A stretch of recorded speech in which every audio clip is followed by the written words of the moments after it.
Guys, మనం రోజు night time నక్షత్రాలని చూస్తూనే ఉంటాం.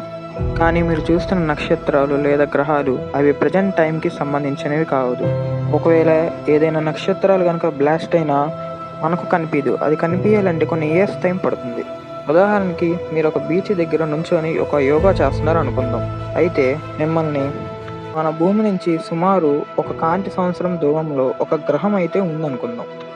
ఆ గ్రహం మీద నుంచి ఎవరైనా ఒక వ్యక్తి ఒక టెలిస్కోప్ సాయంతో మన భూమి మీద ఉన్న మిమ్మల్ని చూస్తున్నట్లయితే ప్రజెంట్ బీచ్ దగ్గర ఉన్న మీరు కనిపించరు. ఒక సంవత్సరం క్రితం ఎవరైతే ఆ బీచ్లో అక్కడ ఉంటారో వాళ్ళు మాత్రమే కనిపిస్తారు. అంటే వాళ్ళు గతాన్ని చూస్తున్నారు. అలా ఎలా అంటే, మన కళ్ళు ఏదైనా చూడాలనుకుంటే దానికి లైట్ అనేది అవసరం. ఆ లైట్ ఎప్పుడైనా ఒక ఆబ్జెక్ట్ అయిన పడి మన కంట్లోకి రిఫ్లెక్ట్ అవుతుందో అప్పుడే మనకి ఏదైనా వస్తువు కనపడుతుంది. అలానే భూమి నుంచి రిఫ్లెక్ట్ అయిన ఆ లైట్ అనేది ఆ గ్రహం దగ్గరికి చేరడానికి ఒక సంవత్సరం టైం పడుతుంది. దానివల్ల మనం లేదా వాళ్ళు గతంలోకి చూడగలుగుతున్నాం.